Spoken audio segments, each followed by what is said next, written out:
சங்கையானவர்களே, நீண்ட ஆயுள் பெரிய பாக்கியம். பெருமானார் கேட்கிறார்கள், நீண்ட ஆயுள் வாழ வேண்டுமா? அது அல்லாஹ் கொடுக்கிற கிஃப்ட், எல்லாருக்கும் கிடைக்கிறது இல்ல. சாலிஹீன்கள் பல பேர் நீண்ட ஆயுள் வாழுகிறார்கள். நபி பெருமானார் ஸல்லல்லாஹு அலைஹி வஸல்லம் குறைந்தபட்சம் நம்முடைய வாழ்க்கை 60 to 70. அமாரு உம்மத்தி மாபீன சித்தீன் இலா சபையின், என் உம்மத்தின் வயசு 60 to 70. அப்ப 60-70ங்கிறது ஒரு பெரிய பாக்கியம்.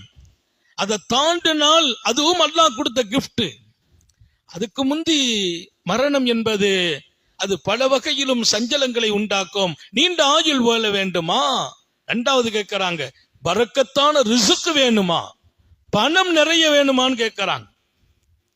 அவருடைய ஹயாத்து நீளனும், வாழ்கிற போது கையில செழிப்பா இருக்கானும், பொருளாதாரமும் பரக்கத்தாக வேண்டும், நீண்ட ஆயுள் வேணுமா? மூணாவது முக்கியமான ஒரு கேள்வி எழுப்புறாங்க. பெருமானார் சொல்லி தர்றாங்க, ஒமின் மைத்தத்தி சூ, கெட்ட மரணங்களில் இருந்து பாதுகாப்பு வேணுமா?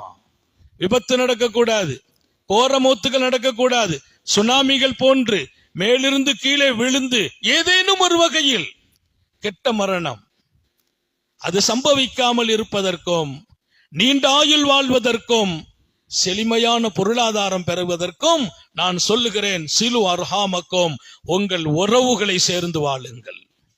அல்லாஹ் எல்லாருக்கும் தௌஃபீக் செய்வானா. உறவுங்கிறது இன்றியமையாதது. என் தாயோடு எனக்கு அழகிய உறவு வேணும், என் தந்தையோடு அழகிய உறவு வேணும், என் தாய் வழி குடும்பத்தோடு ஒரு அழகிய உறவு வேணும், என் தந்தை வழி குடும்பத்தோடு அழகிய உறவு வேணும். இன்று காலம் மாறி போகிறது, உறவுகளை விட்டும் விலகியே போய் கொண்டிருக்கிறோம். சந்திப்புகள் கூட குறைந்திருக்கிறது, உறவுகளுக்கும் நமக்கும் தொடர்பு ரொம்பவே குறைந்து போகிறது. அது ஆரோக்கியம் இல்லை. இன்னொரு பக்கம் நமக்கு பாதுகாப்பு இல்லை. உங்க பாதுகாப்பத்தை ரசூல் விரும்புறாங்க. நீங்க நீண்ட ஆயுள் வாழ்வதற்கும் பொருளாதாரம் செழுமை பெறுவதற்கும் மூன்றாவது பெரிய விஷயம் கெட்ட மௌத்திலிருந்து பாதுகாப்பு கிடைப்பதற்கும் உங்களுடைய உறவுகளை இணைந்து வாழுங்கள். இங்க சையதுனா அபூதருல் கிபாரி சொன்னாங்க, பெருமானார் எனக்கு சொன்ன அந்த 7 முத்தான அறிவுரைகளில் 3வது பகுதி சொன்னாங்க, அமரணி அன் அசில ரஹம், நான் உறவை சேர்ந்து வாழணும். அதோட நிறுத்தல, ஒரு பாயிண்ட போட்டாங்க. ரசூலுடைய ஒவ்வொரு வார்த்தையும் லட்சோப லட்ச பொருளுக்கு சொந்தமானது, ஆழமான கருத்துகளுக்கு சொந்தம். பெருமானார் சொல்லதான் சொன்ன ஹதீஸை இமாம் புகாரி எழுதுவார், ஜவாமி அல் கலீம், நான் ஜவாமி உல் கலீம் கொடுக்கப்பட்டேன். ஜவாமி உல் கலீம்னா என்ன? ஒரு வார்த்தை பொருள் 1000 இருக்கும், ஆழம் இருக்கும். வார்த்தை சுருக்கம், அதன் பொருள் அதிகம். நம்ம நிறைய பேசுவோம், சப்ஜெக்ட் ஒண்ணுமே இருக்காது. 1 மணி நேரம் உட்கார்ந்து பேசிட்டு இருப்பார், என்ன பேசுனீங்க? சும்மா பேசணும் பார். நம்மகிட்ட சப்ஜெக்ட் இல்ல.